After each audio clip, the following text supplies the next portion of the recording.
Mesdames, Mesdemoiselles, Messieurs, bonjour, bienvenue, toujours en direct, toujours en public, à l'occasion de l'International RFID Congress. Philippe Rivière, bonjour.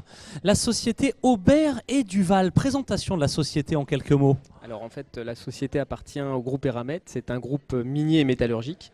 Et on fabrique en fait des pièces à haute technicité pour l'aéronautique, pour le nucléaire, pour le médical, etc. 100% français.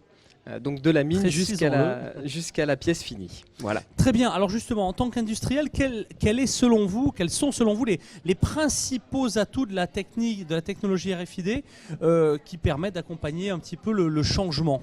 Alors, on est sur des industries lourdes, donc avec des process lourds et anciens. Le transport en vrac, c'est pas de la pièce, c'est vraiment du Non, lourd. on fait les deux. On a la mine et à la fin on a la pièce finie, mais on appelle ça une industrie lourde parce que c'est une industrie ancienne avec la forge, avec les fonderies, etc. Et je dirais c'est une nouvelle technologie qui arrive et qui nous apporte des solutions de traçabilité que l'on n'avait jamais imaginées, que l'on n'avait jamais mis en place puisqu'on était 100% papier, 100% on va dire historiquement. Les bordereaux de transport. Exactement. Et donc aujourd'hui on a une techno qui nous ouvre des opportunités au travers d'ailleurs des modifications d'ERP extrêmement intéressantes. Alors ça y est, les ERP ont enfin intégré nativement les enjeux de la RFID et ils commencent enfin. Je dirais que c'est plutôt les gens de la RFID qui se mettent à la disposition des ERP et nous au travers d'un changement d'ERP, pour pas le citer SAP, qui aujourd'hui est le leader dans l'industrie, on a mis en place donc cette techno et c'est effectivement les intégrateurs qui se sont débrouillés pour se connecter à SAP, pas l'inverse.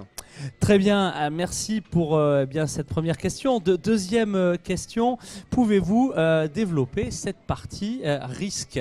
Alors aujourd'hui, on est sur des risques industriels de traçabilité, on est sur des pièces qui sont avionnables. Encore une fois, on est tout papier. On a connu ces dernières années quelques accidents malheureusement dramatiques dans l'aéronautique. Des enquêtes se sont passées. Des mises en cause sur certaines pièces. Donc il faut prouver son innocence entre guillemets et donc retrouver la traçabilité, chose qu'on arrive à faire mais extrêmement lourd, compliqué. Et c'est à partir de là qu'on s'est dit dans la gestion des risques, dans notre process des risques, comment on peut améliorer cette traçabilité déjà interne avant d'aller sur l'externe. Et on a choisi cette technologie. Très bien. Dur à implémenter, rapide à implémenter, retour d'expérience ? Non, c'est difficile parce que nouvelle techno dans notre milieu, il y a des freins, il y a des questions qui se posent sur la sûreté des informations, sur la pérennité, je dirais, de lecture de ces informations. Donc il a fallu quand même lever un certain nombre de freins internes, avec le DSI notamment. Par contre, sur le terrain, les gens l'ont très vite adapté, ont vite vu l'efficacité du process, arrêter les ressaisies, etc. Donc démarrage difficile, implémentation très facile. Très facile. Merci. Pour conclure, donc les freins, est-ce qu'on les a tous balayés ? Est-ce qu'il y a des freins vraiment importants de cette technologie ? On a eu des freins industriels parce qu'on est dans un milieu quand même métallique. Donc il y a eu de la R&D de fait et des brevets déposés.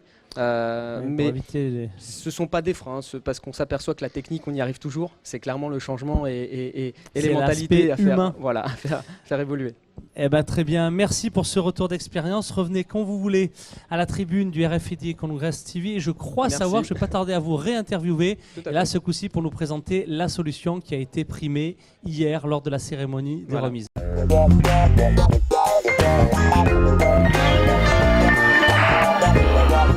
back.